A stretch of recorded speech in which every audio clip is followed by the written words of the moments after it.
We were supposed to do a battle report today, and instead, I called it off so that I could organize my massive paint collection. It is very massive. It is. It is. Yeah, so I did that today. Pretty cool. But that's not the coolest part of today's episode. In fact, the coolest part of today's episode is that we're talking about Angels of Death. Yo! Yeah, that is both of our pretty much favorite teams. And I'm also going to be talking about a little bit of touching on Veteran Guard and Pathfinders.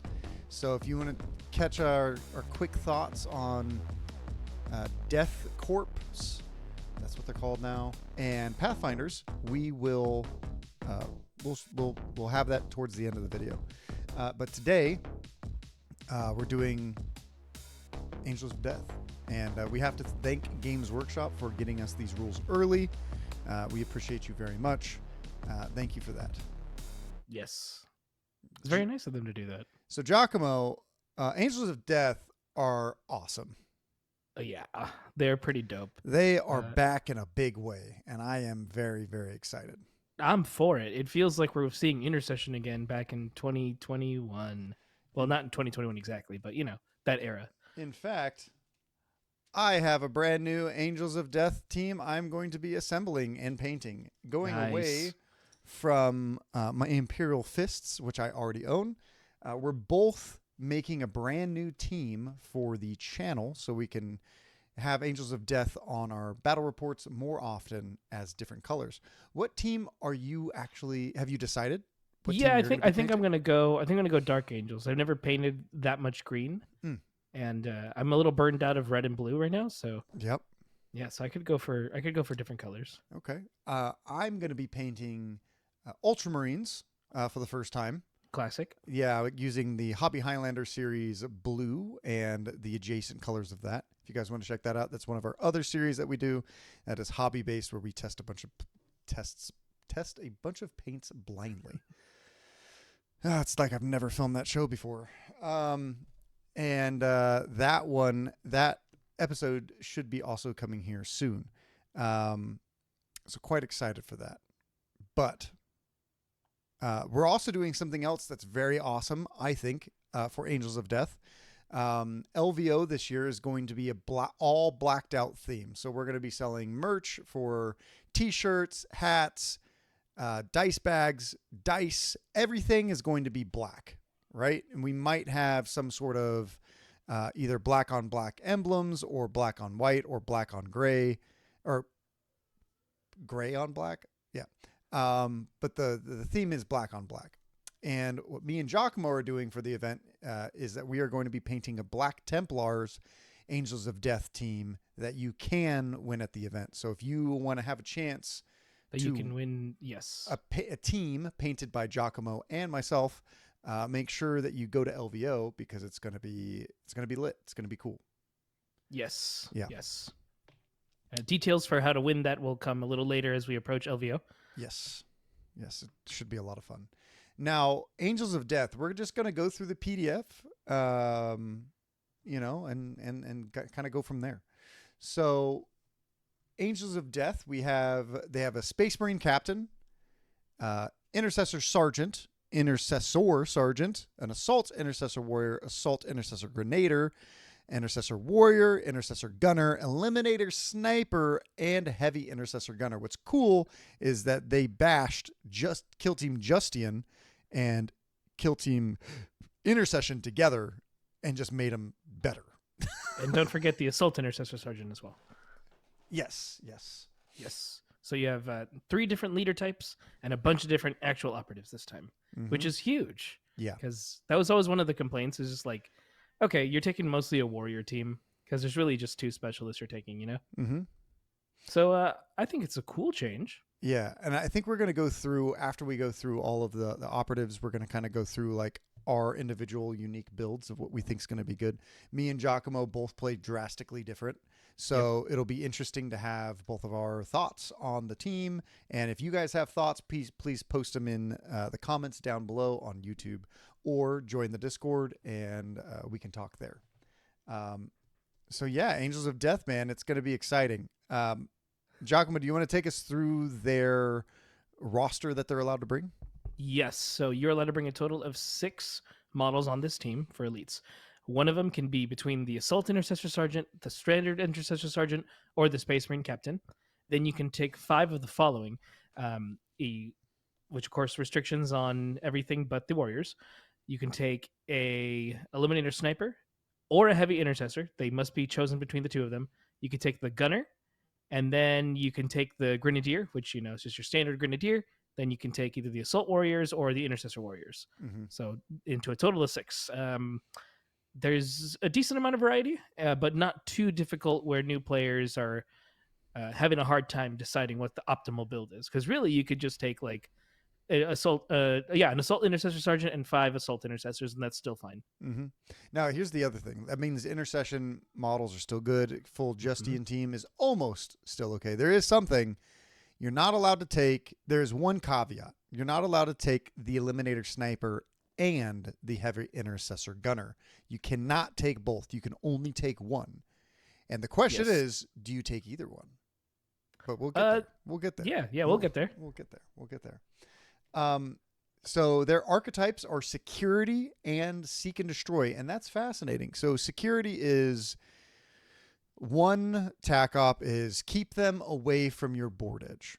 The second one is hold the center completely. So you have to hold central control and center line. It's dog water. Don't take it.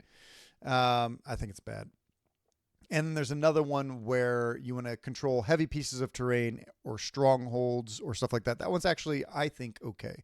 Yeah, that one's fine. Yeah, seek and destroy. Oh, God. I think you really want to be like hella aggressive. And and start hunting down opponents. Yeah, so I think that if you take like the sniper, you might want to play one way. And if you take like no sniper or no gunner, you kind of want to play another way. No heavy gunner, right? Yeah, no heavy gunner. Like, yeah, it's going to be interesting to see how this team goes. So there's overrun, storm objectives, and champion. I think champion's really. This is one of the only teams that I think can really take champion, but champion's innately. So you can take overrun or storm objectives, with this team. So. There's also something here that says some Angels of Death rules refer to bolt weapons. This is a ranged weapon that includes bolt in its name. Example, Stalker bolt rifle, heavy bolt pistol. Now that's going to be important. Very important for this team. Yeah, it's quite exciting. So, and we'll explain why it's exciting, since that's going to be on the next thing in the next page. Is it? Yes. Besides looking at all the nice pictures. Yeah. Yeah. There's a bunch of nice pictures of each individual operative, all painted like Ultramarines. Hell yeah, classic one. It's the first Marines I owned back when I was like 13. Mm-hmm. So it's rad. What's the faction rules for these guys, G?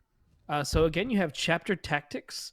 So just like before, where we're familiar with taking 2 chapter tactics, you do the same here, but it's changed slightly, and the selection process is a little bit less than the amount they had before, but I think they pick a lot more that are worth taking. Right? There's not like, to me, there's not an obvious answer. All really important. Yeah, and really good. But before we get into that, I just want to piggyback off what we were just talking about. They have the Astartes keyword, which is where this bolt weapon is going to come into handy. So Angels of Death can perform either 2 shoot actions or 2 fight actions. But if it's 2 shoot actions, a bolt weapon must be selected for at least one of them. If it's a bolt sniper or a heavy bolter, 1 additional AP is spent in order to fire the weapon again. So in total, that would take all 3 of your action points to shoot twice with those specialty weapons. This does imply that you could throw a grenade and then fire a bolt pistol, or use the gunner's grenade launcher and then fire the bolt weapon as well. Correct. Which is nice. Yeah, hella nice. Hella nice. Oh, and of course, Angels of Death operatives can counteract regardless of order, so they don't just have to be in engage. Yeah, or no, yeah. So you can do it from conceal. So you can charge. Yeah, that's huge. Yeah, I don't know if you can charge, but you can do all sorts of things. You could still charge, but I think if I remember right, all movement is just to a max of 2 inches for like any move kind of action. Yeah, we'd have to double check. You may want to double check that, but anyways, let's move on to the chapter tactics. You want to start us off? Sure. So when selecting your kill team, select a primary and secondary chapter tactic for friendly Angels of Death operatives to gain for the battle. Multiple instances of the same chapter tactic are not cumulative. So you're allowed to take 2 different chapter tactics, okay? And there's other caveats later in the team which are awesome and we'll get to. So number 1 is aggressive, obviously. Your operatives' melee weapons have the rending special rule. Ooh. Let's see here. What is rending in the new edition? Because everything decided to change, you know? Just slightly.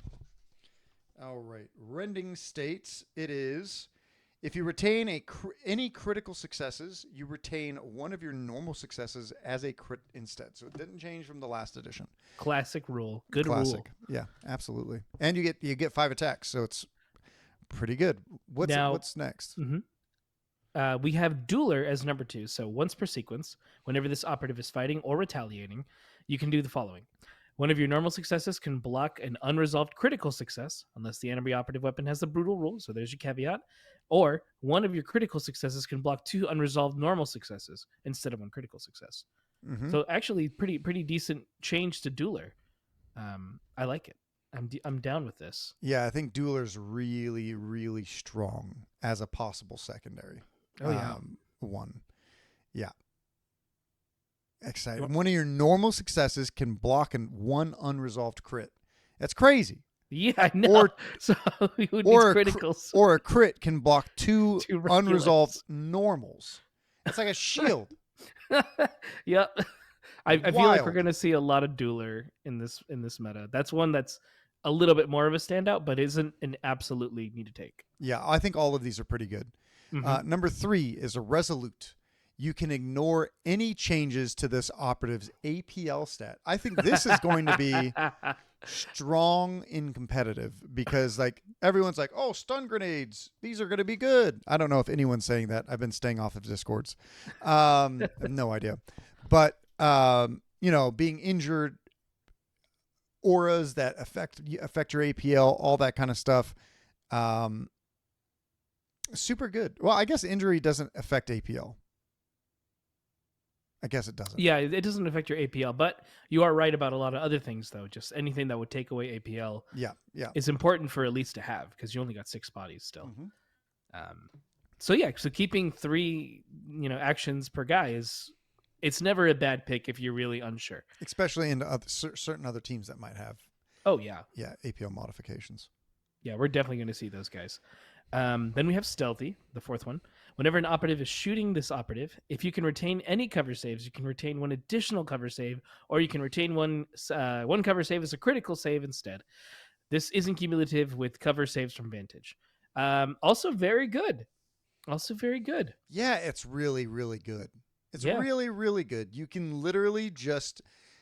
So something about the last edition that was interesting is the reason why Clear the Line from Veteran Guard was so good is because you get to auto retain a dice. You don't have to roll it. There's no chance for success or failure. This is literally saying if you're in cover, you're on engage, you auto pass 2 dice. Yes, and so far from everything we've seen, the number of AP2 weapons is limited. Mm-hmm. Is more limited than was before. So you'll get a lot of use out of this with your elites. Yeah. Which makes them super hard against small arms fire. Like you could just tank most of the shot and it's nothing. Yeah. It's nuts. And you can retain 1 critical and then you could just save your other one. Yeah, that too. If you wanted, have an AP1, yeah. Because on a 3-up armor save, like... Yeah, you might as well. Yeah, you may as well. Yeah. So number 5 is Mobile. This operative can perform the fallback action for 1 APL less, which is good. This operative, their second bullet point is this operative can perform the charge action while within control range of an enemy operative and can leave that operative's control range to do so, but then normal requirements for that move apply. Okay. So interesting thing about this, since you can double fight, or you can imagine charging a guy with your reaction, right? Your 2-inch reaction. Boom, got a guy. Okay. You're now safe. Okay. They act with somebody else. They don't want to fight this guy. Obviously, who would want to fight a Space Marine? Okay. Right. You then charge your guy into like a double kill, right? So you charge for 1 APL, you double kill both, and then you use your reaction to shoot the guy that you left or something like that. That's crazy. Yeah, there's a crazy amount of combos you can do with this. This is probably Love the it. best one of mobile outside of the 1 inch from the old edition, Yeah. because I think this is Raider. I think they Mhm. brought over, which is obviously one of the better ones that you could have. Or And mhm, or you could fall back and double shoot the dude's exactly, face. yeah, just double tap. Like, okay, somebody charges your heavy bolter. Okay, you fall back, you unload 5 shots into them, as you'll see later, and you just end their life. Yeah. It's Like, crazy. Love it's it. nuts. And then you Absolutely could, love it. it's just so good. It's going to be Like, really difficult to choose which one's actually great in this edition. right. It really comes down to your playstyle. Yeah. So then we go to Hardy. This one, I think we're going to see a lot, actually. Whenever an operative is shooting this operative, defense dice rolls a 5+ or critical saves. Mm-hmm.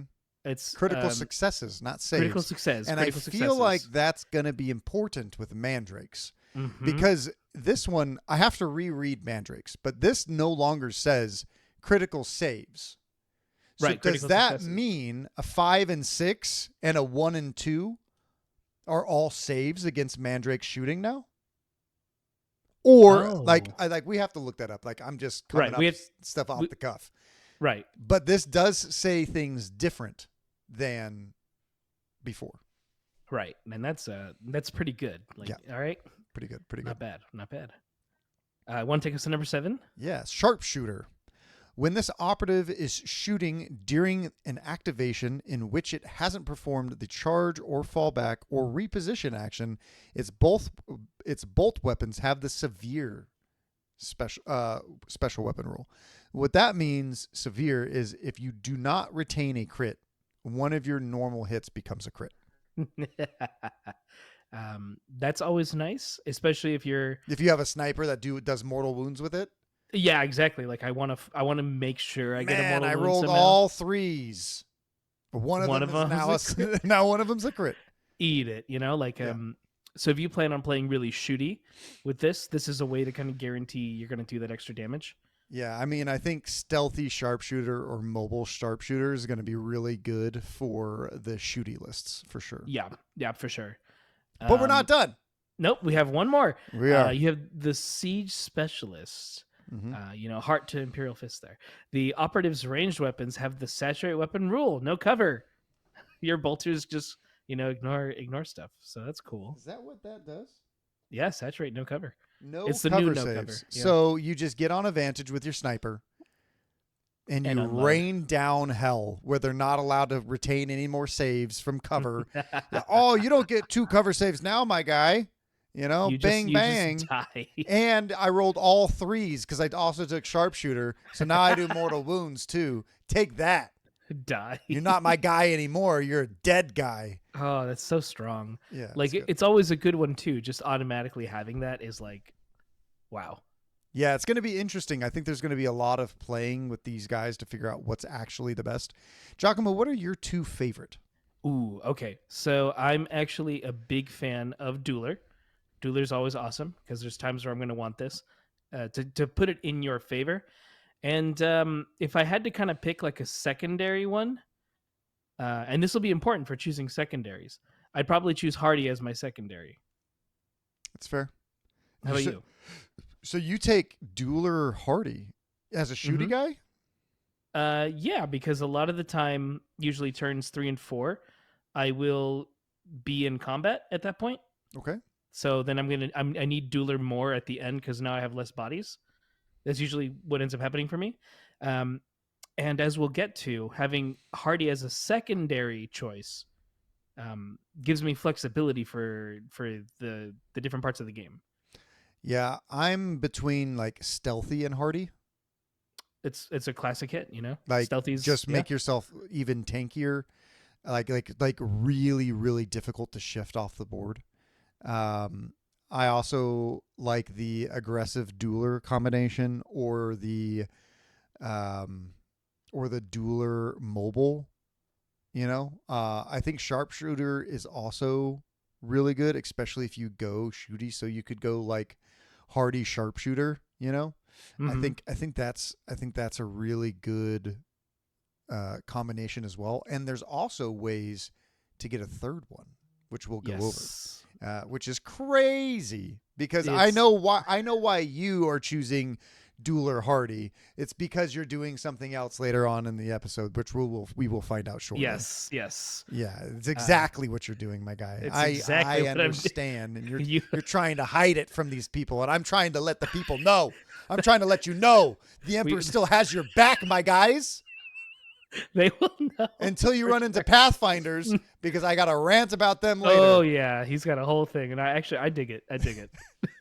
Yeah, it's so um, the Pathfinders are so toxic.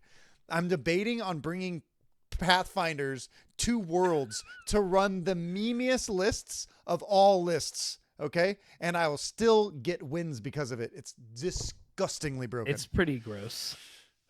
Okay, all right. That's later in the video if you want to stick around. And if you've already stuck with us, I want to thank our sponsors. No one. We'll move on. Hell yeah! Shout out to no one. I mean, if we did have to do some sponsors off the cup, though, Lester's Workshop, which is just our friend up here. Yeah, that's You know, me. That's me. you know, he makes all the terrain for all the tournaments that we host. So if you're playing on that awesome terrain, or if you own a set and you use it pretty often, shout out to Mr. Dakota here for designing it, and for Gracias. the wonderful team that's helped us build it throughout the whole time. Mhm. There's a lot of people who put their skin from gluey hands onto those parts. They do. They do heavily. Heavily. Oh, ploy time. Strategic ploys. Oh Strategic yeah. ploys. Oh yeah. You going to take us through the first one? Combat Doctrine? I do. So this is a classic, right? Mm-hmm. So you can select one combat doctrine from those presented below, and whenever a friendly Angels of Death operative is X, its weapon have the balanced rule. X is the combat doctrine you selected. So you have the Devastator doctrine. So if you're shooting an operative that's 6 inches or further away, Tactical doctrine if you're shooting an operative within 6 inches, and Assault doctrine, which is if you're fighting or retaliating. Now that's a change because before it was when you charged, which I thought was like it was a narrow case. Now that it's fighting or retaliating, it's actually always pretty good. And balanced is you get to re-roll one of your attack dice. Yes. Yeah, which is great with Duelist, and it's great with aggressive. Yes. So you can really, get a lot of either criticals or make sure you're using your critical hits to block a bunch and then kill them off afterwards. So there's a lot of uses for combat doctrine. Honestly, it's an excellent rule. One of my favorite rules. Keep it the same. Didn't need to change it. Outside of the assault thing, that was a great change. Yeah, solid strategy. You're going to see this like almost every turn. Someone's going to take this. Oh yeah, I think so. Yeah. Take us on to the next one. And they shall know no fear. Yeah. You could ignore any changes to the stats of friendly Angels of Death operatives from being injured, including their weapon stats. So if you have an injured homie and he needs to not be injured, so you can murder Xenos and Chaos Scum, you pop this bad boy and you continually hit on 3s no matter what. So yeah. Or if you expect to become injured because you didn't go first, like I'm gonna get hit, so let's see it. This is always a straight safe. That veteran guard leader is going to run up with the plasma pistol and kill himself. I don't need her to do this because vet guard plasma pistols suck balls. You'll find out more later. Oh yeah, man, you're very upset about it. And I get it. You should be upset. This is like your main. I get it. If they neutered Angels of Death, I'd be really upset. Oh yeah. I mean, dude, we were already upset. We were calling for the torches last edition. Like this team has been bad for like nearly 2 years. 2 years. They come out, they were strong, they were good for a year, and they're like, hey, let's kill them. Let's kill them off. And Mr. Jason Steinke won SoCal with him, and like, is this the revival? Nah. Yeah. But yeah, so let's move on to the next one. Adaptive tactics. So change your secondary chapter tactic. Note this play only lasts until the end of the turning point at which your original secondary returns. So this is where if I don't really need Hardy those first few turns, I'll change it to something like Sharpshooter so that I can hit a little harder as I'm approaching the center whether we're doing security or seek and destroy. And Or then when I perhaps need dueler you or might not dueler, need for the first two turning points. you're right. You If you're could playing a go shooting. sharpshooter dueler, Yeah. backwards. Mm-hmm. Which is what's so fun about this team is like you really do have to decide the secondary and how you think you're going to play it. So like when you're using adaptive tactics, you're deciding I'm actually going to change it to this thing. Mm-hmm. And then there's even more customization as we're going to get into the operatives later. Yeah, amazing. So that's a good one. And then the last strategic ploy is Indomitus. It's the same as the box, the old box.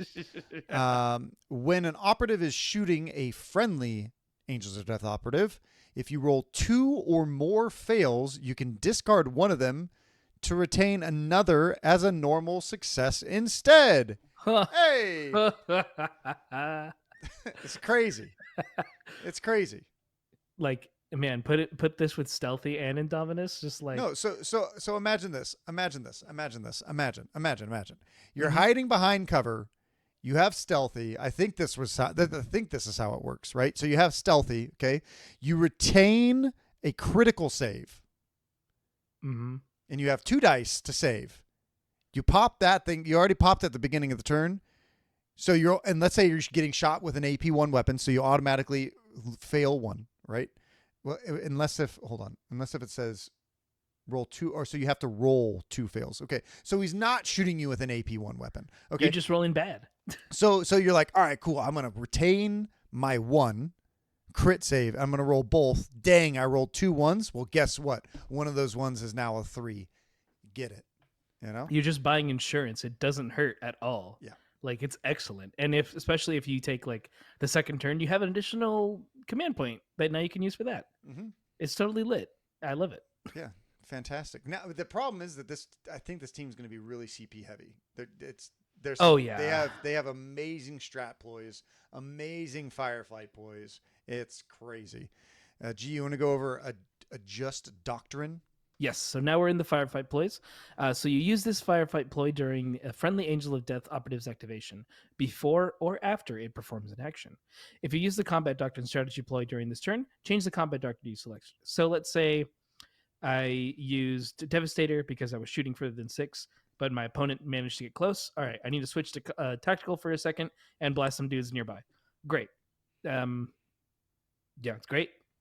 Good. Or you shoot a bunch and then you start to get charged and you know they're going to fight you. Yeah, so you need assault. You just adjust it to assault and then you get a reroll dice. Like, cool, fantastic. Yeah, and then you use adaptive tactics and you made sure to take dueler and aggressive now, so like you hit them, Mm-hmm. Like, and you're right. Look how that was all CP heavy combo. That was 3 CP. You did combat doctrine, adjust, and then you did adaptive or something. Mm-hmm. Like you made it tough, right? That's heavy, but you killed. I'm sure you'll kill something, Absolutely. You just had a thumbs up pop up, and I have no idea what happened. I don't know where that was from. Did I do it if I did this?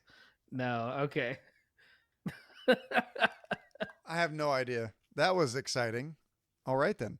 All right. You have things in your computer. You have little Tau people talking about the greater good. Transhuman physiology. Use this in the firefight ploy when an operative is shooting a friendly Angels of Death operative. In the roll defense dice step, you can retain one of your normal successes as a critical success instead. Ooh, I love these ones. It's always the one your opponent doesn't see coming. They're like, you didn't get a critical. Just kidding, I did. I needed it to survive and die.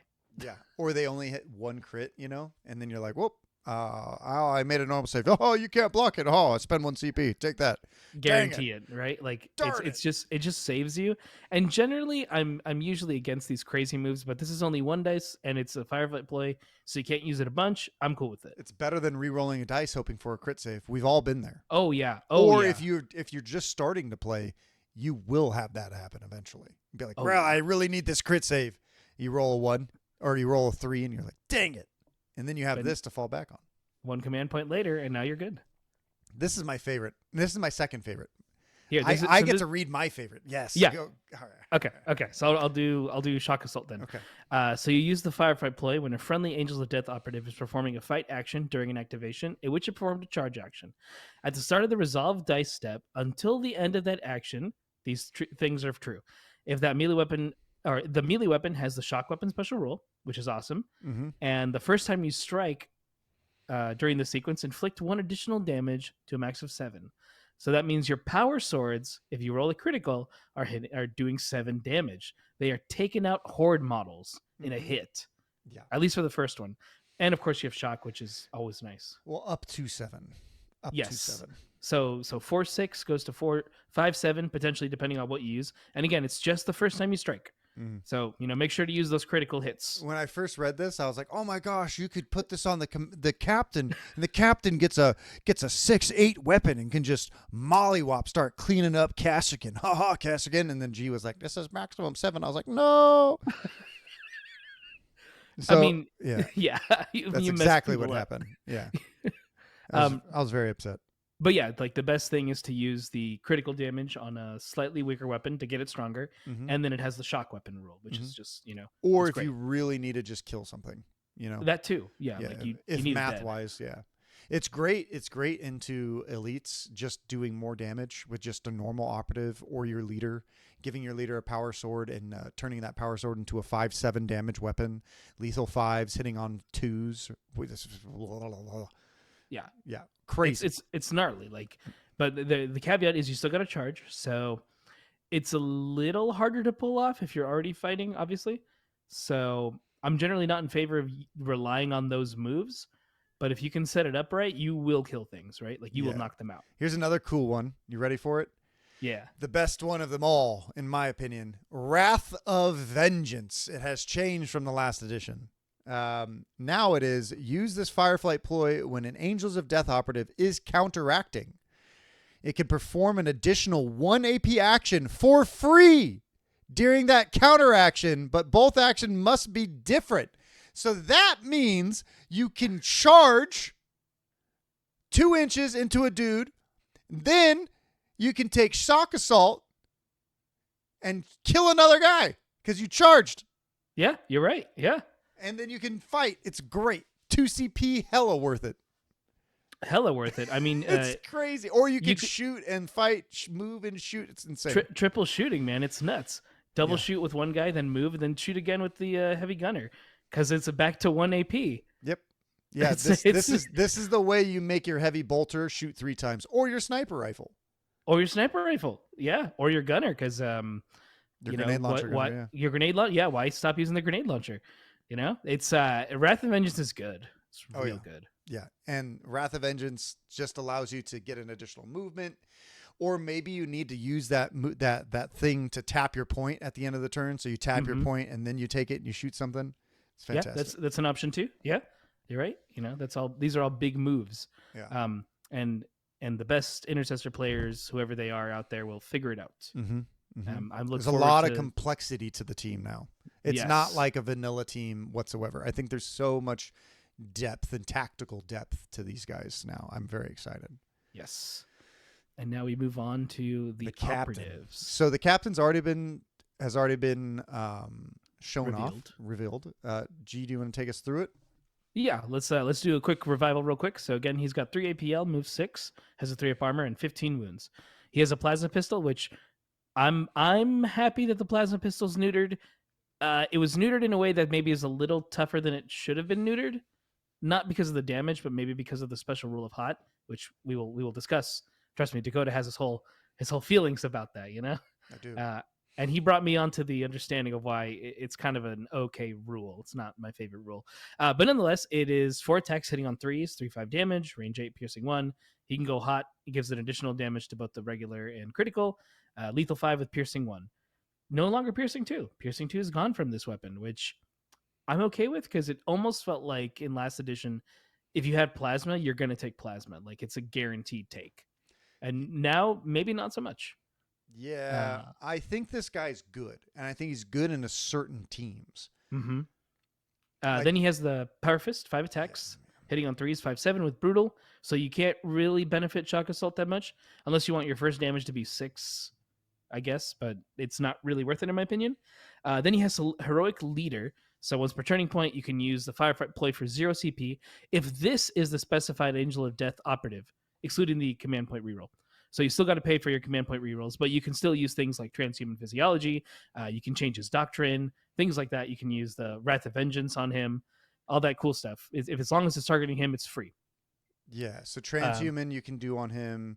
You can do shock assault for free, Wrath of Vengeance for free, or adjust doctrine for free, but none of the others. Yes.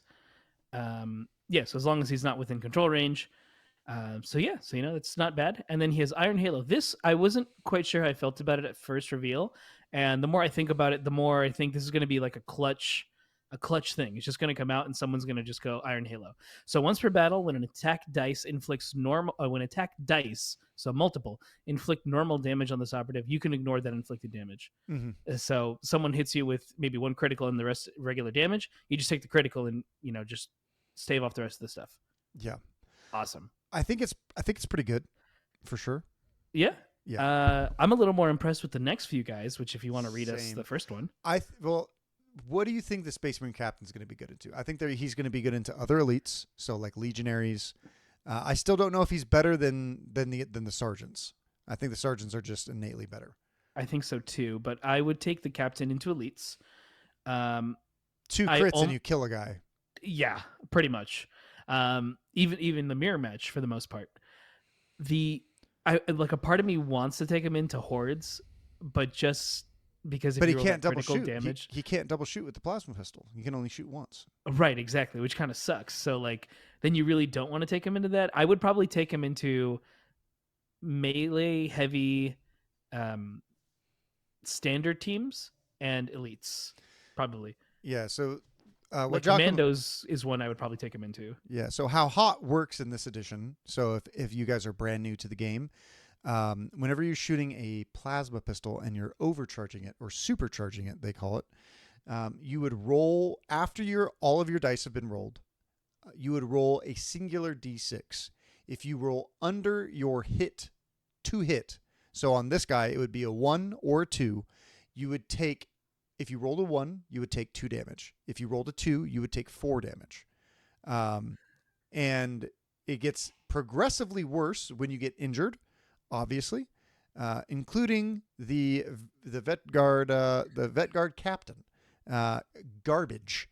But I think it's objectively better on 3 models that can hit on a 3, because you're only going to take 2 damage, or you're only going to take 4. This dude has 15 wounds. He might kill himself if he's already down to that low, but at that point in time, if you're overcharging a shot, it's because you need it to happen. It's the Hail Mary. Yeah. Lethal 5s is good. It already has piercing 1. The only reason why you're going lethal 5s is because you're trying to get that 5 damage out. Mm-hmm. Typically now bolt plasma pistols are going, and throughout the entire game, are going to do 3-5 damage. They used to do 4-6. Okay. They're objectively way worse. And then the plasma pistol, when you overcharge it, does 4-5 damage with lethal 5s. Helps you reach those crits a little bit, but still, is it worth it? I don't know. We'll have to see. I think they're definitely pushing the supercharge to be like, do this at your risk because you need to kill this, but you're going to die in the process. Is kind of the trade here. Every time I've rolled this now, I've killed myself. That's a problem. That's unfortunate. Yeah, it's been awful. Okay, it's rough. So we have, it's like, oh, there's a 50-50 shot for me to kill myself. Oh, I killed myself. Awesome. Okay. I wouldn't take those odds. I would take the bolt pistol for a 3-4 if you can on your leader. Yeah. For guys who hit on 4s. That is what I am going to suggest in the future. All right. So the Assault Intercessor Sergeant is with one option. So you're allowed to take one option. You can either take the hand flamer or heavy bolt pistol plus a chainsword, power fist, power weapon, or thunder hammer. Or you can take the plasma pistol, chainsword. Plasma pistol's so bad nowadays, I don't know why they're gatekeeping it behind a paywall. All right. So hand flamers are actually great. Mm-hmm. You have a 6-inch range, saturate, torrent 1. So you're doing a little blast thing of 1 inch. Saturate is great on Into the Dark or on Volcus, where you're trying to shoot people inside of a building, right? 6-inch range, great. It's almost the entire width. In fact, for one building, it's a like 4x6 or 5x6 square, and the other one's an 8x8 square.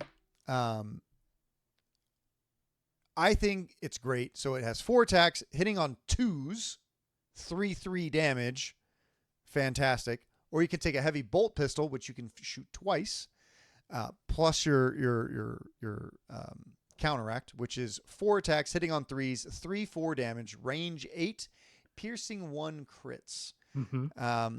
Which is cool because if you take sharpshooter and you don't get a crit, is it sharpshooter or the other one? Which one is it? No, you think it's Siege sharpshooter. Specialist? No, yeah. Siege Specialist does the saturate. Yeah. So if you take a bunch of assault intercessors, consider taking sharpshooters, because if you don't roll a crit, then you auto retain a crit, which gives you AP1, which is fantastic into 3-up saves. It's fantastic.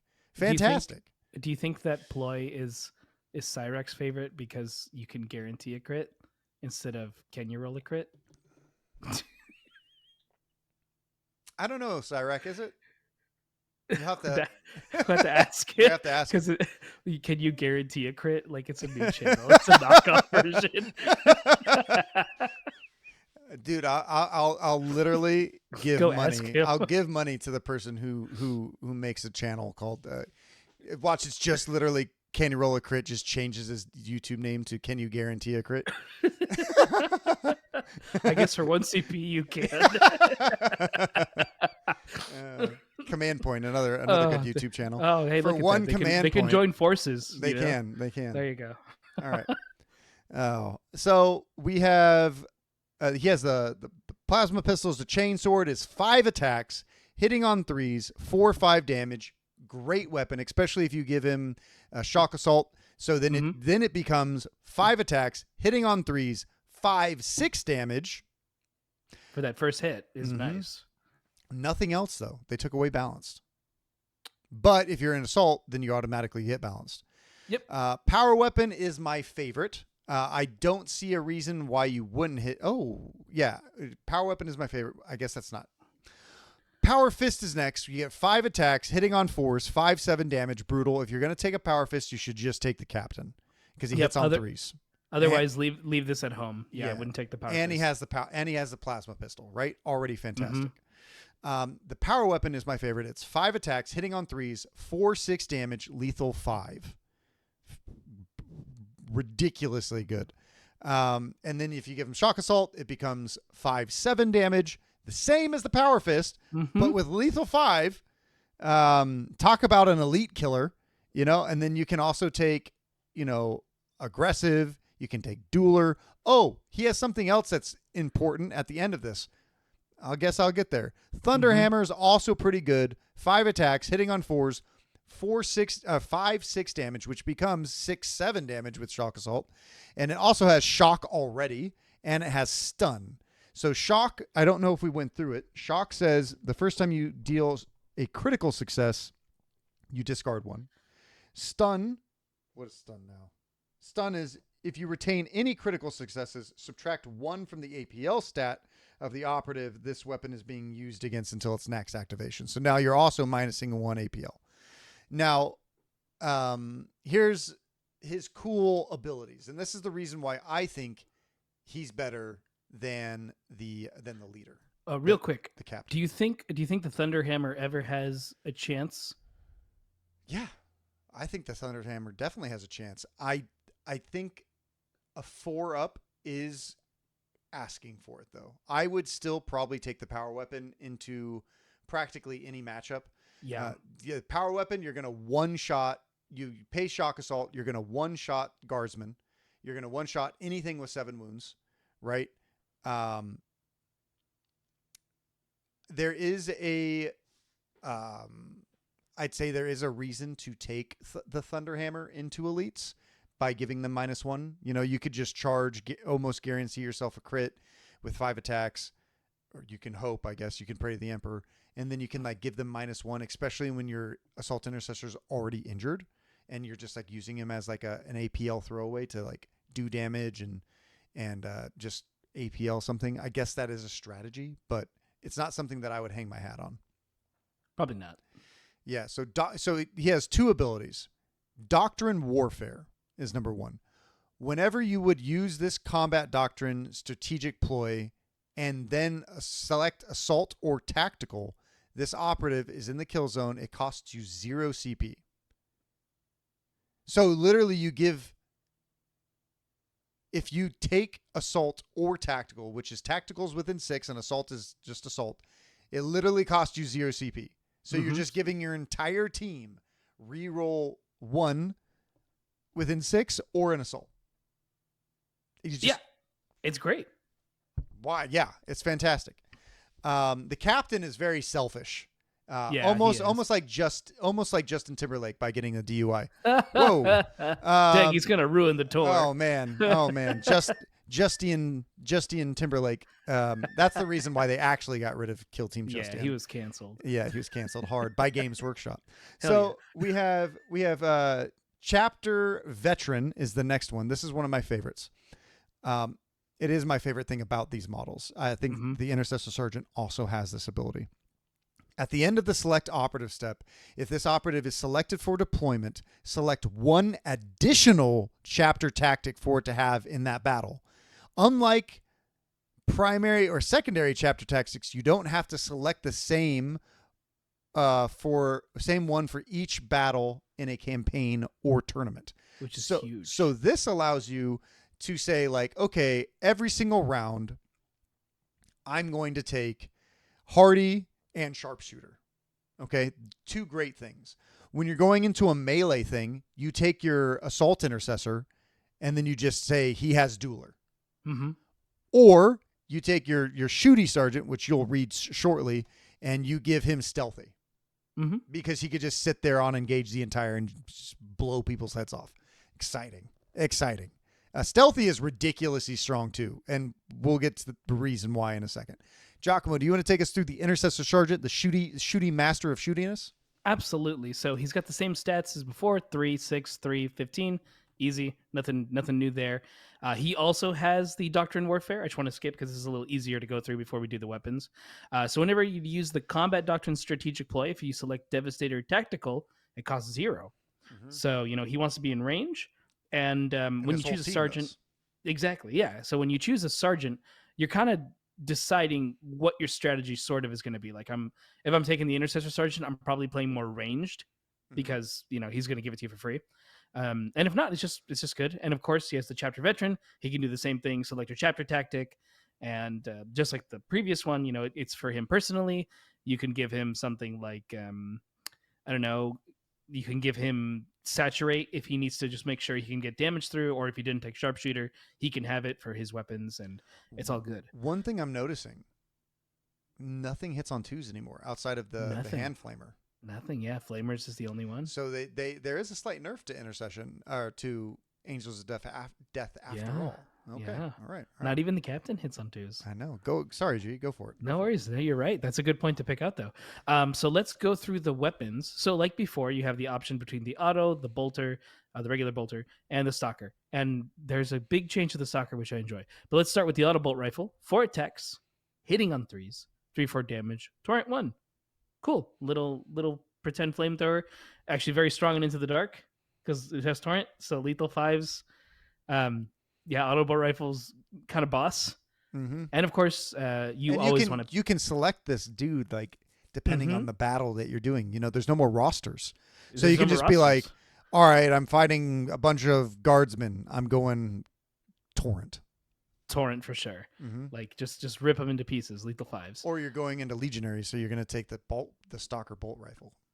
Yes, which we will bust through. So next we have the bolt rifle. This is your standard one, which I almost always took. 4 attacks, hitting on 3s, 3/4, piercing crits 1. Sweet. If you want to play it safe and you're not quite sure, this is the choice to take. Yep. And now the big brain play. The stalker bolt rifle changed. It's actually good now. It's actually good. It has 2 modes. It has the heavy and the mobile. So your standard one, which is heavy, is 4 attacks, Three hitting on threes, 3-5 damage, 3-5 damage Three with the five damage. Just say it one more time, which G. 3-5 damage with Woo! heavy dash, lethal 5, and piercing crits 1. Crazy. Wild. Yeah. Wild. So you take stealthy with this guy as like a chapter thing.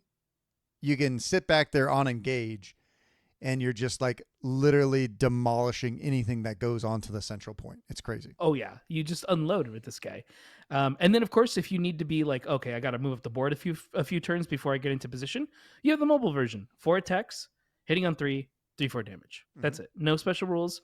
3-4 damage is still strong. Like it's people are gonna miss. They're gonna miss some saves and take some damage, and you double shoot, of course. So like it's good.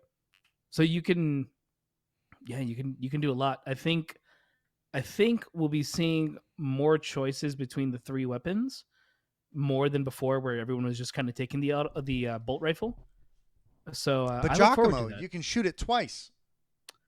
Yeah, yeah, which is it's still nuts, right? Yeah. Like you might be doing the mobile one a few times the first time, but otherwise, I think the stalker becomes like at least a one of in your team, at least a one of on one guy. Yeah. Someone has it, and I think the sergeant might be the guy to do it. But if someone does charge him, he can take a chainsword, he can take a power fist, he can fight with his regular fists.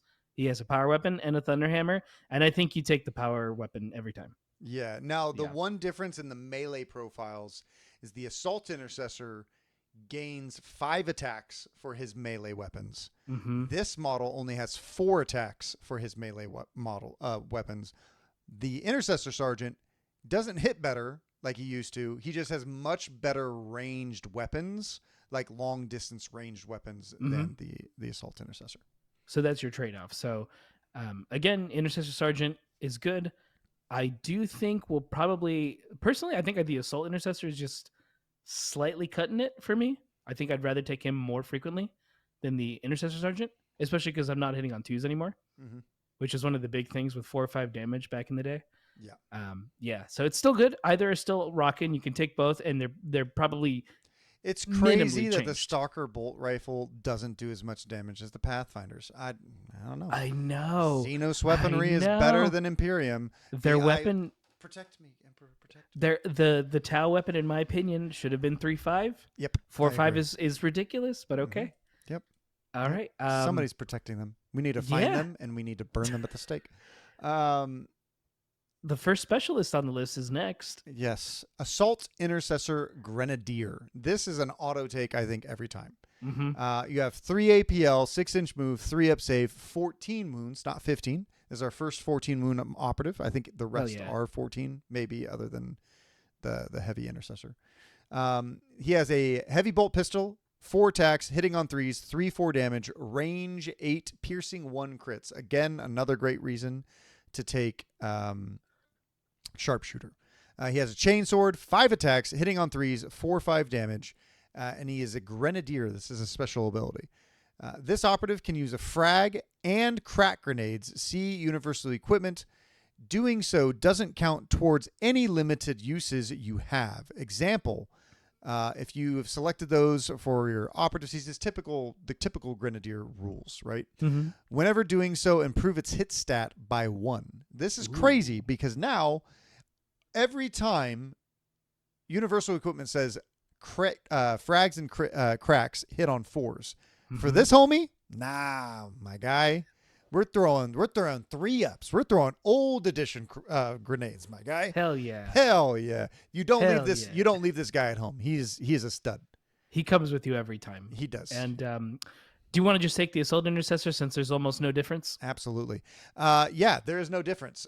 He has the same weapons. He just doesn't have a grenade pack. Yep. That's you're gonna notice that trend in a second. Yeah. Let's save these 2 special ones for the end. Okay. So I'm going to skip to the Intercessor Gunner and the Intercessor Warrior since, again, they're the same. So we'll do the Gunner. So 3 APL, 6-inch move, 3 up save, 14 wounds. He's got your auto bolt rifle, same as before. He's got the bolt rifle, and he's got the Stalker bolt rifle, same as before. He fights with his fists. But he's got another thing. He's got the auxiliary grenade launcher, which we've seen before, but it's back, and it's still just as good. You got the frag profile, 4 attacks hitting on 3s, 2/4 damage with a blast of 2. But Sweet. his auto bolt rifle, different from the last edition, has Torrent 1. Yes. Torrent, does it still work the same? Select a valid number of targets as the primary target, then select any number of valid targets within X of the valid target as the secondary targets. Torrent 2 inches. You'd shoot everyone within 2. Yeah, so it's the same as last edition. Yeah, so it still kicks butt. There's no reason not to take it, especially in Into the Dark. Mm-hmm. I would actually see myself taking more auto bolt rifles because of the lethal 5. Mm-hmm. Depending on the bodies, because if they're elites, I want to take more piercing. But anyways, back to crack grenades. 4 attacks hitting on 3s, 4 or 5 damage, piercing 1. Easy. It's Fantastic. good. Fantastic. And then the other guy, he's got the exact same loadout, save for he doesn't have auxiliary grenade launchers. And that's the Intercessor Warrior. Yeah, so they have the auto bolt rifle, and the stalkers. And the stalkers are actually pretty decent now. Yes. So that's exciting. So you'll at least take 1 stalker in your list. I think so. Yeah. Depending on, you don't take him on the Intercessor Gunner because why would you? Right. The Intercessor Gunner, I think, is also an auto take. So right now you have 3 auto takes, in my opinion, no matter what. You're always going to take the assault, the Intercessor Gunner. You're always going to take the Grenadier, and you're always going to take one of the sergeants, right? So now we build the list from 3 more operatives. Mm-hmm. So, G, do you want to take the sniper or the heavy Intercessor Gunner? Ooh, I will take. Oh, this is a tough one because I really like both. Yeah. I will take the gunner, and you could take the sniper. All right, I'll take the sniper first. So the Eliminator Sniper is really cool. Unfortunately, I hate the heads that he comes with on the Justian sprue. Good thing I bought 1 from a pack, and I have other heads because I get to replace those dumb heads. He has 3 APL, big change, 7-inch movement. Yeah. Homie has Phobos armor, 7-inch movement, 3 up save, 12 wounds. So he's just a Phobos Marine. Okay, everyone? Exciting. But this dude's crazy. Okay? So if you take this guy, you gotta be thinking you're gonna take stealthy the whole time. And I'll tell you why. Firstly, he has a bolt pistol. Okay? You have a 4 attacks, hitting on 3s, 3/4 damage, range 8. Love the new 8-inch pistols, by the way. You can have 3 snipers. Now, the crazy thing that we've seen in a lot of kill teams is snipers have been heavily nerfed.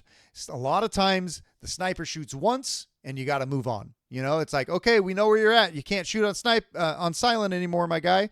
Well, this guy, he doesn't care. Apparently, his weapon is super, super silent. Right? Super conceal? No, this shit is super silent, my guy. Right? So we have bolt sniper rifle. We have executioner. 4 attacks, hitting on 2s. We found the guy who hits on 2s. Okay? 3/4 damage, heavy dash, saturate, seek light, and silent. All right. So he will take you out. Let's get through this. You don't have to be on a vantage. You can just shoot through light cover. Okay. It's crazy. Okay.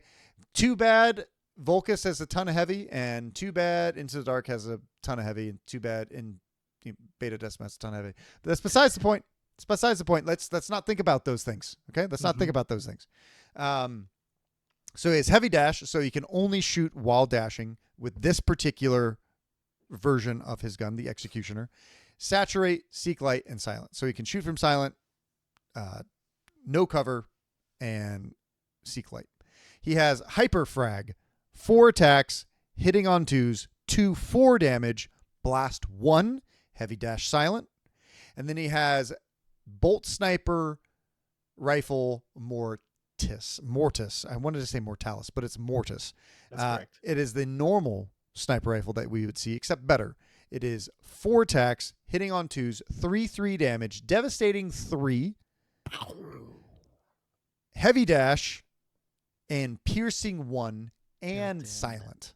So all of these are silent. He doesn't have to move on. He can just keep shooting silent stuff, right? You can bait people out by killing other Marines and be like, all right, now I'm going to shoot the crap out of you. You know, and this is another great model to have, I think, in the backfield of an assault intercessor list, because you're going to take sharpshooters with a bunch of assault intercessors. So Then you use this profile. So actually, it doesn't matter because it's just piercing 1 anyways. Yep. Yeah, still.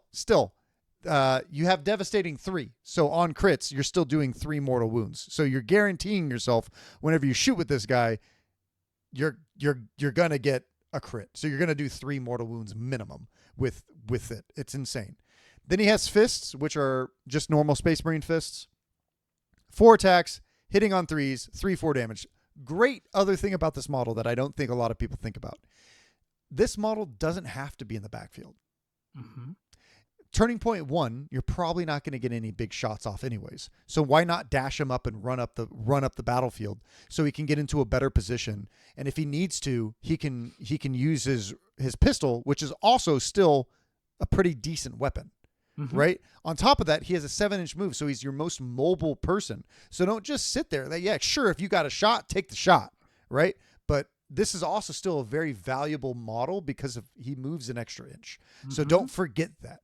I used to use my sniper in Veteran Guard very aggressively. So when I switched to Angels of Death, because I'm going to do it, I'm going to use this guy because I think he's badass. Now we're going to get to Camo Cloak. This is his special thing. He has 2 special things, Camo Cloak and Optics. Camo Cloak. Whenever an operative is shooting this operative, ignore the saturate special weapon rule. If this operative has the stealthy chapter tactic, if you select that chapter tactic, you can do both of its options. You can retain 2 cover saves, or you can retain 1 normal and 1 critical success. Why not? Why not? Why not take stealthy? Like, why not? Like, this guy becomes a super tank that you can't remove his cover, shoots like a madman, absolutely in love, but without his head. Optics. 1 AP. Until the start of this operative's next activation, whenever it's shooting, enemy operatives cannot be obscured. You cannot perform this action while within control range of an enemy operative. So for 1 AP, you can't shoot this guy twice unless you use him with your counteract, right? Until the start of this operative's next activation, whenever it's shooting enemy operatives, it cannot be obscured. So here's the crazy thing. You can use optics and then, or let's say you dash, you use optics and then you shoot somebody. Well, on your counteract, you still ignore obscuring because he's not activating again, I think. Yeah, this next activation. You're just performing an action with counteract. Yeah, I think. The new edition's interesting. All right. I'm really stoked about this model. That's why, like, oh man, it's exciting. Hardy Stealthy, my guys. Become the new Death Guard. Be disgusting and be stealthy. Yes, at the cost of being lighter armored, but that won't really matter because hopefully you'll be in the assaulting so that they're not even paying attention to you. You want to take the chonky boy? Yes, let's take the chonky boy. His is a lot simpler and a little bit easier. It's like there's less brain to play initially, but I think there's some cool tricks that I already mentioned, but I'll mention them again. So he's got 3 APL, a 4-inch move. He's in heavy armor, 3-up save, and a whopping 18 wounds. Big boy. Whopping 18 wounds. He's got 2 profiles his bolter can do. The heavy bolter focused, 5 attacks, hitting on 3s, 4 or 5 damage with piercing crits 1, or the sweeping, which is 4 attacks, hitting on 3s, 4 or 5 damage, piercing crits 1, and torrent 1. And then he's got his fists. Now, no other special rules. That's it. That's all he's got. Here's the play. He only moves 4 inches. He's a slow boy. He's a slow boy. So, I think you find a perfect position where you see an objective you want to control and you want to protect. So you set him on a good point. You shoot. You double shoot for 2 APL. So he's done it. Then on his counteract, he shoots again. So you get hella shooting with this guy. And if you want to do, Wrath of Vengeance, you can do the second counteract to just have him move a little forward. If you ever want to get on advantage with this guy, you literally have to take a ladder. You have to. You need them. Yeah. But yeah, this guy, I don't know if he's gonna always be like my absolute favorite. I'd probably take the sniper more because you have to choose between the sniper and the gunner. But I like how much damage he can do just to bodies. Um, I remember playing a game with a buddy. It all came down to a roll off, and my intercessor heavy gunner killed his intercessor heavy gunner, and then proceeded to kill the captain. And then it was kind of over from that point, you know? Mm-hmm. Yes. Oh, and that was the game where the Eliminator actually did what we were talking about. He just ran over to their side to go get their objectives. Mm-hmm. Yeah, because he's like, he can't kill anything. Just be a scout now. Mm-hmm. Yeah. Fantastic. Yeah, I think fantastic. I think this guy also being able to shoot 3 times in a round possibly is crazy. So Yeah. if you take like hardy or stealthy, and you take sharpshooter or something like that, this guy can move up the board, shoot, because he can reposition fully. He can move dash. He can move 9 inches and still fire his bolt gun. Uh-huh. He can move. Let me repeat that. He can move 9 fucking inches and shoot this bolt gun down someone's throat. Okay, and that's maybe your last activation, and then he counteracts, turns around, and murders the Tau leader. Wait, sorry. Whoa, what happened? Okay. just imagine 15 attack dice in a turn is insane. Love it. It's insane. There's a reason why you can't take the heavy intercessor gunner and the sniper. It would be so good. You'd have 4 specialists, a leader, and then you choose either an assault or a gunner warrior, and that's a regular warrior, and that's it. Like, that's too strong. That's too strong. Too tuned. Too tuned. So, G, what are you? So that was the last operative. Okay. It was. I guess we go over faction equipment, and then we'll go over what our ideal lists will be. Yes. So let's start with faction equipment then. I'll take this one first. We'll do purity seals. Okay. So once per turning point, when a friendly Angels of Death operative is shooting, fighting, or retaliating, if you roll 2 or more fails, you can discard one of them to retain another as a normal success instead. Very similar to the other ploy. It's solid and it's awesome because purity seals before were just a free command point reroll. So now this is just more of a guaranteed, success. Mm-hmm. It's cool. Well, imagine, G, you take sharpshooter. You really need to shoot this guy, right? And you just roll like 4 2s. Well, you have purity seals. I don't know how this became a commercial, but you have purity seals, and you just turn one of those into a hit, and then since it's a hit, now it's a crit.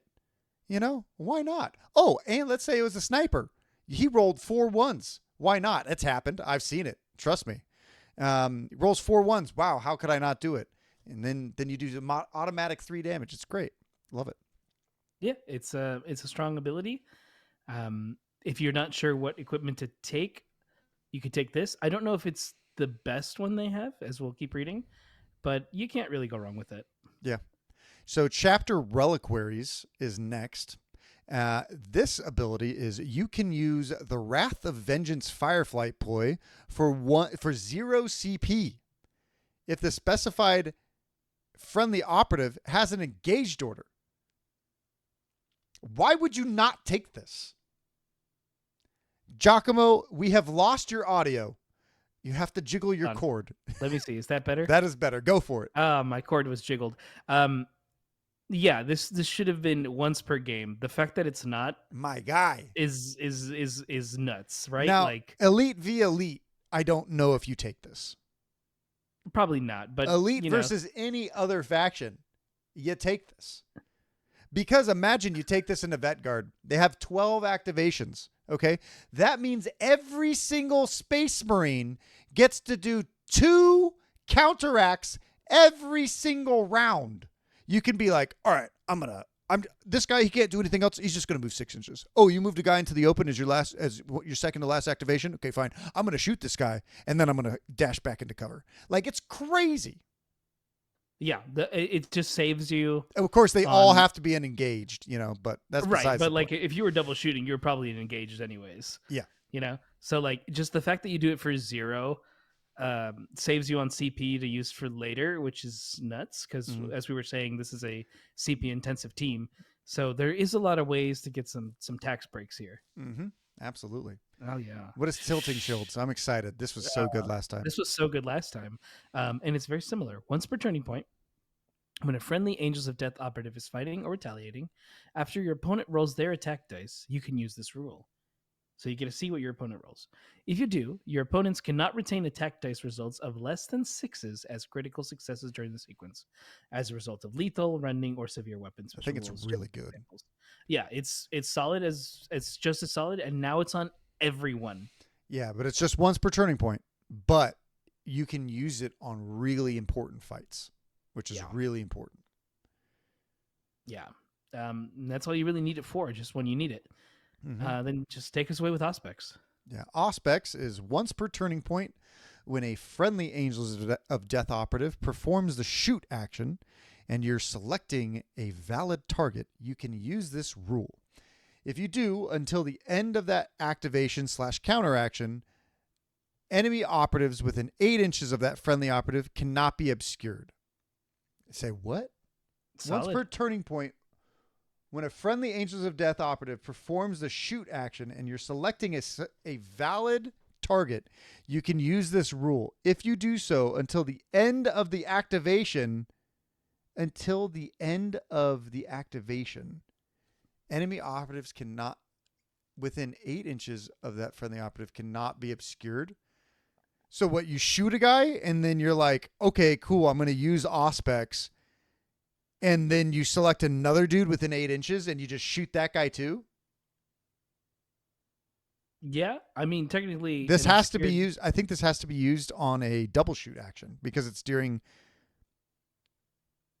Yeah, I think it has to. Yeah, because you can still select an obscured target that's still a valid target. Just now you follow obscured rules, but now you get to do shooting that guy, with that obscurity. So it's cool. It's decent. I don't know if I'm going to take this one all the time. There's maybe against elites that are going to try to hide a little more. Dude, I'm not gonna lie. I might take them all. I might take all of them and just leave all the little shenanigans at home. Maybe I take the crack grenade, but why? Well, yeah, you're hitting on 4s. I'd rather hit on 3s. You already got a dude with crack. It is nice to have 2 though. It is. So there's that. Even though you only get. You know what Auspex is great against? Nemesis Claw. Take that. Yeah, there you go. That's a good one. Yeah, we got the Emperor on our side. We got some stuff. Right. So that just closes the gap a little bit. Instead of waiting 6 inches, you can be 8 inches, which can be a difference on a board that's only 33 by 20, Mm-hmm. Or 30, absolutely. 33 by 20, yes. 33, 30 no, by no, 22. No. 30 by 22. Yeah. Enemy operatives within 8 inches of that friendly operative. So the guy you shot. And anyone else within 8 inches. Of that operative cannot be obscured. It's crazy. Of that friendly operative. So that guy turns his Auspex on, so he's seeing everybody within 8 inches. I wish it lasted until the end of the turning point, because then all your friends would be like, I see everybody now that you told us. I mean, it would be better, but it might be broken. That might be a little broken. So I could see why they had to tone it down. I think we are in agreement. Chapter Reliquaries is like the thing to take every time. Unless if you're going against elites or teams with not many more activations than you. I think against all hordes, you always take Chapter Reliquaries. Yeah. Yeah. Unless if you're playing the Dakota Luster Pathfinder team. Let's dive into after we'll go into that one in a sec. The toxicness of toxicness. Okay. What's your dream team? No. So the dream team for Space Marines. Yeah. What's your dream team? Give me your chapter tactics too. Okay, I think I'm taking. Take a moment to collect yourself and find out. There's a lot of options to pick from. It's difficult because I want to take stealthy sharpshooter, but I might have to take dueler sharpshooter, and then give my leader stealthy or mobile.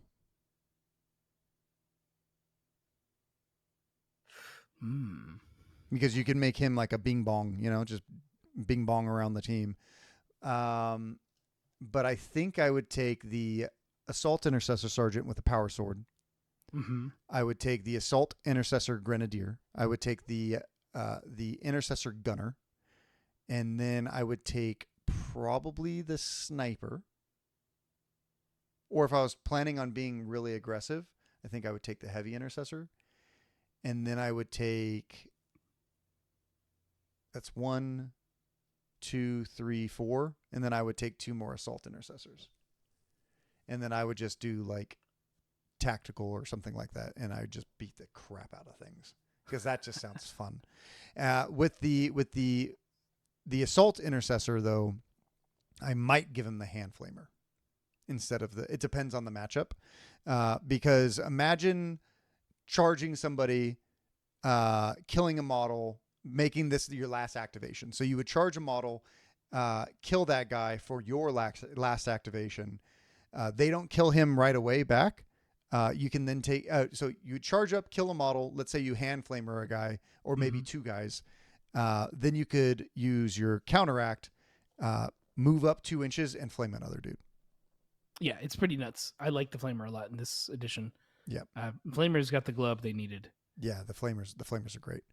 G, what is because there's also a shooty variation that you could run into specific teams too. Like, do you necessarily want to run that team into like Felgor? I don't know. Maybe you drop the assault the heavy gunner and you take all intercessor sergeants. That's the great thing about this team is it's so varied and so wide that you'd be able to choose different tactics into different teams. Gee, what is your ideal team? If I'm gonna go with the thing I'd probably pay the most common, the more I'm thinking about this, I'd probably do Dueler and Sharpshooter as the 2. Okay. Sharpshooter being the secondary. Mm-hmm. I'm sorry, Dueler being the secondary. Sharpshooter is probably my primary because just severe weapon is nice. It's ridiculous. With the option to switch between stealthy and hardy when I need it more or when I'm thinking I'm going to need it more.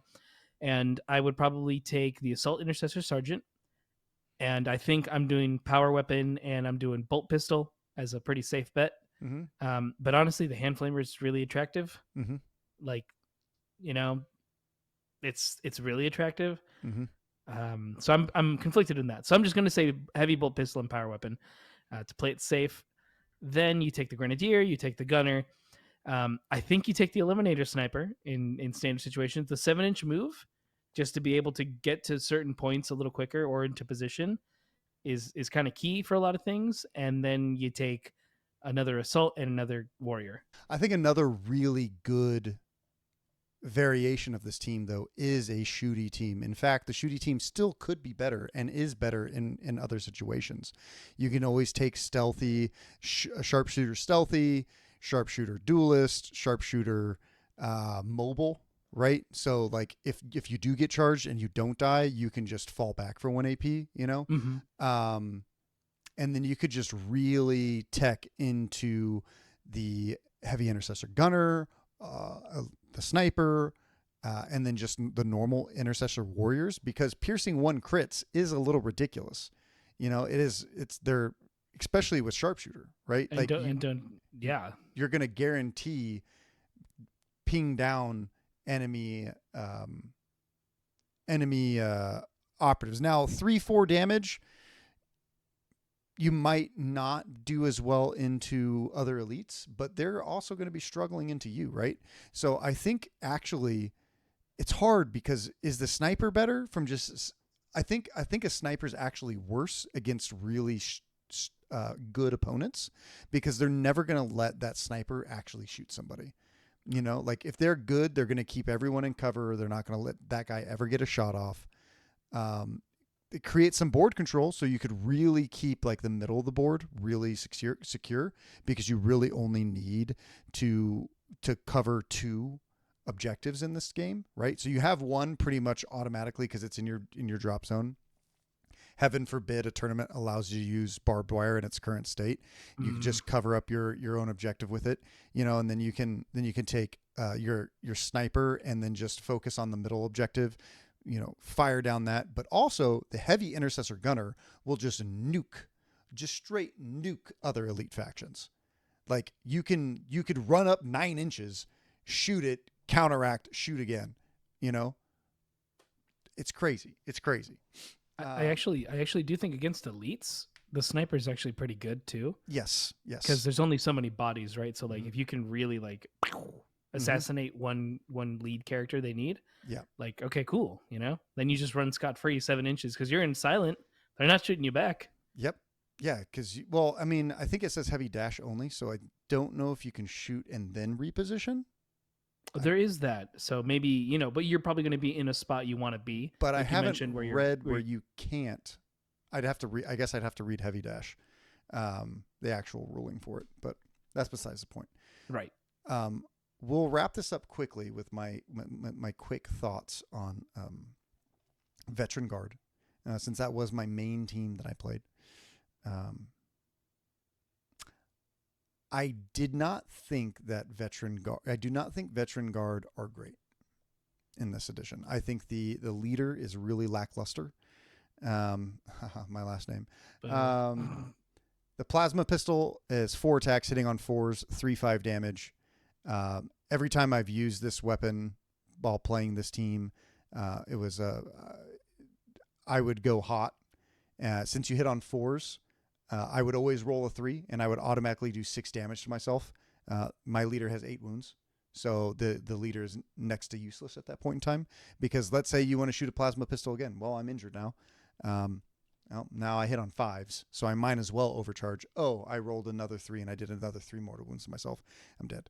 Or 4, and you do 8 mortal wounds to yourself, and you're dead anyways. I think if you're going to take this leader, I think you're going to want to stay away from the plasma pistol. Maybe you keep it just in case. But the relic las pistol is also pretty good. 4 attacks, hitting on 3s, 2/4 damage, lethal 5s. The bolt gun is okay, So, but there's a few like key changes to the team that I think innately makes the team worse. The bruiser is still trash. They buffed it by making the bruiser basically have just a scratch, but still not good. They really, really nerfed the hardened veteran. Now the hardened veteran I think ignores 1 wound on a 5-up, and who cares? Like, you're going to die anyways in 2 hits, unless if you're fighting maybe like Blooded or some other kind of team that's not doing a lot of damage in melee. Like, that it's just not very good.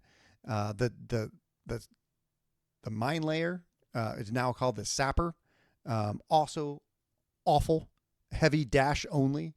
So you can dash and then blow yourself up, or you can like plant it and then dash away. It's just really hard to get it off unless if you're using some sort of a strategic ploy to get yourself the dash. Which I'll just say the positives about the team in a second. Yeah, so they really nuked three operatives into the ground, and I just don't think they're very good. The sniper's still pretty good, even though you can only shoot for once. One of the things I do like about the team is that you can drop a model for free. I think it's free strategic ploys, which I think I was doing for the dash ploy that they have, which is now regroup. I think it's called. You can do that free dash action, but I don't think that's the way. I think you'd always, if you do drop a model, you drop it for clear the line. You still retain 1 in close combat, pretty good. And yeah, I think Vet Guard still have some teeth to them, because I think the new list that you take with the team, because you take 4 normal troopers, you take 1 leader, and you take 9 operatives. I think you take all 4 gunners. I think you take the zealot, because the zealot's really good now. Also the spotter got to glow up. The spotter's good again, but you don't remove heavy cover.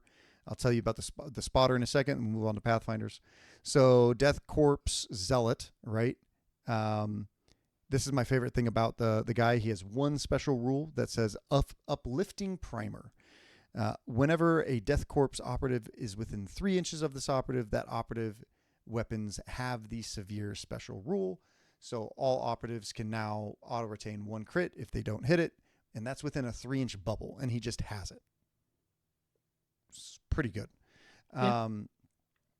And it's also really good if you're charging. So if you charge with your new hand axes are 3-4 damage instead of 3-5, but the entire team gets them. And then we have the spotter. The spotter is a lot better because he has the mortar barrage, heavy dash, it's silent. So this one always is silenced. It has blast 2 inches. It is a 4 attacks, hitting on 4s, 3-5 damage. The mortar is way better than it used to be.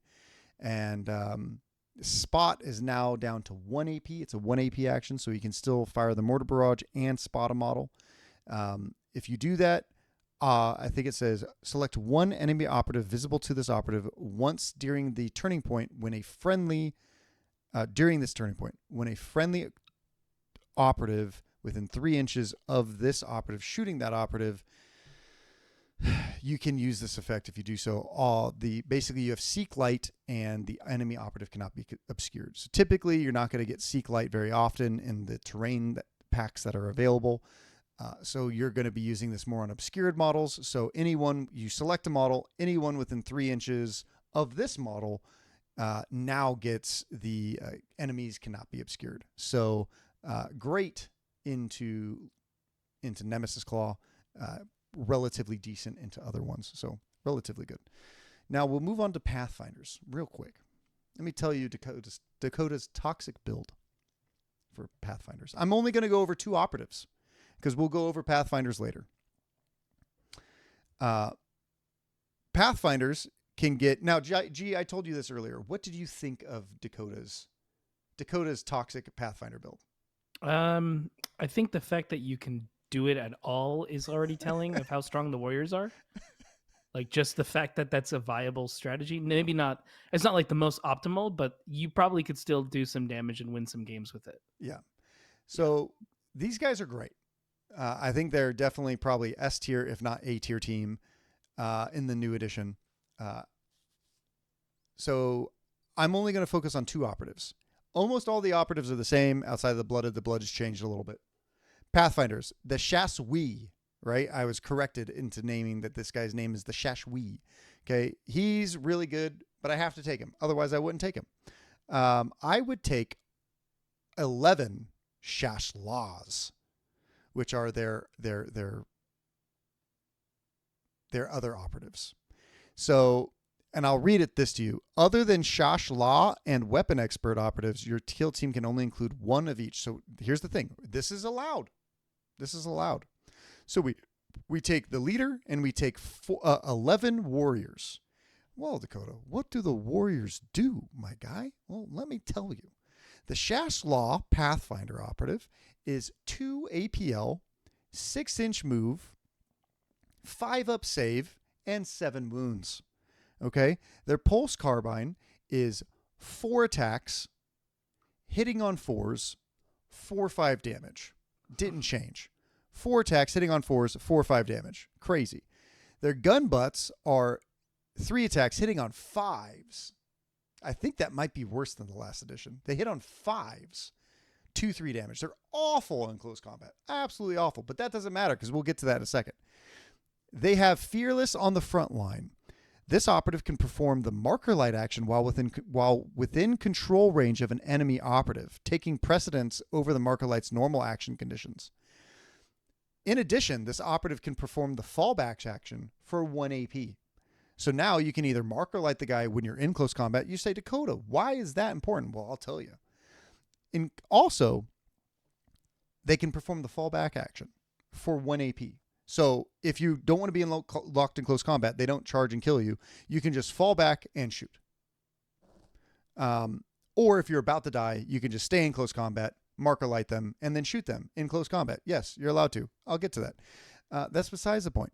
Let me tell you why I'm taking 11 Shashlaws. They have group activation of 2. That's correct. You can take a 7 activation Pathfinder team. You can get all the counteracts that you would ever want against elves, those pesky elves, into Vetguard, all these guys. Who cares? I can get all the counteracts. I'm going to go engage on everyone. I'm going to move up the board with all GA2 models. And when you stick your little head out, I'm going to kill you. I'm just going to shoot you and kill you. 4 or 5 damage. Doesn't matter. Okay? Now, let me tell you the reason why this is still even more busted than you think. That why, okay, well, maybe less activations is also bad. Sure, maybe less activations is bad. That's why there's a bunch of other amazing operatives on this roster. They have something called point blank Fulisade. Use this in the firefight ploy when a friendly Pathfinder operative, excluding a drone, is retaliating. So you have to be fought. If it wasn't within the if it wasn't within control range of an enemy operative at the start of the activation / counteraction, you can use one of its ranged weapons as a melee weapon. So you get charged and they fight you. You can just shoot them with your gun. A 4 or 5 damage gun. Sure, you're going to die in 2 hits because you have 7 wounds. Sure, but you're still going to do 4 or 5 damage back. Heaven forbid they whiff and you murk them. Right? Crazy. Against a Nemesis Claw or anything else, you just need 2 crits and a hit and the model's dead. Right? From all these other activations. Okay. They also have something called Supporting Fire, which is another Fireflight ploy. Okay. Use this in the Fireflight ploy when a friendly operative is performing the shoot action and you're selecting a valid target within 6 inches of it. Okay. Having other friendly Pathfinder operatives within enemy control range doesn't prevent that enemy operative from being selected. So, with this GA2 shenanigans, you can charge a guy and then you can marker light him. Right? And then you can take your other guy, move him within 6 inches, and then shoot him. Or, heaven forbid, you move him within 3 inches and you get bonded. Let's talk about bonded. Why not? Whenever a friendly Pathfinder operative, excluding a drone, is shooting or retaliating with a ranged weapon, if it's within 3 inches of another friendly Pathfinder operative, excluding a drone, that first friendly operative's ranged weapons have the accurate 1 special rule. So, oh, wow, I hit on 4s. Well, if I'm within 3 of my homie, who I'm just keeping in groups of 2, right? I get to auto retain 4 damage. I'm pushing 4 damage through, right? It's crazy. There are so many crazy things about this team. They still have recon sweep, you know?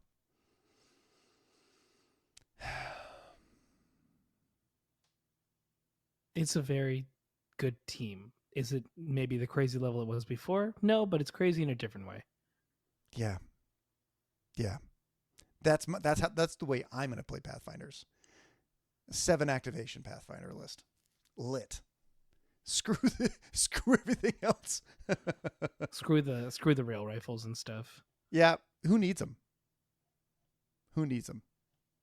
Yeah, so relatively exciting for this. High intensity marker lights. I will say, because I know there's people that want to know what this does. High intensity marker lights. Once per turning point, when a friendly Pathfinder operative, excluding a marker drone, performs the marker light action, you can use this rule. If you do, the enemy operative you selected gains 2 of your marker light tokens instead of 1. So it's once per turn. One of your marker lights can give 2. So, so you can just charge a guy. Actually, I don't know if you can charge a guy and do it. I think they have to charge you. So a guy charges you, and then you can marker light him. No, still worth it. No, I think you can charge a marker light. Yeah, you can. Yeah, you can. It's good stuff, and you can do that one to double marker light. It's good stuff. Good stuff. But yeah, so we will be creating more content about more teams, but we're not gonna. You guys will probably see the majority of teams before we make another in-depth guide and in-depth video. We definitely want to do Angels of Death, as it is our favorite. It's a great one. Gee, is there any shout outs that you wanted to do? Of course, you can join us on Discord, be part of the conversation.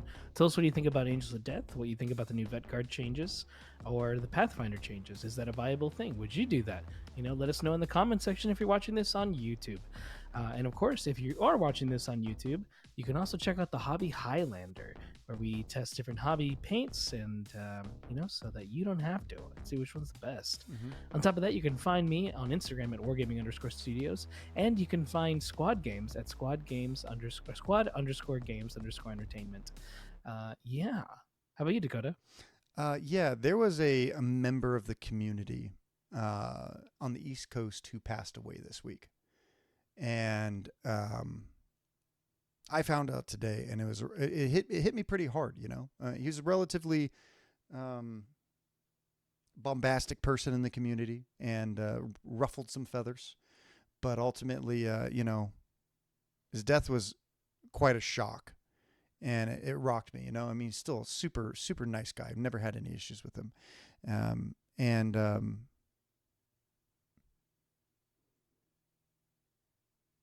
keep your loved ones close. Make sure that we are just all playing games, right? So just make sure that you have your priorities right, and you're always thinking about your loved ones.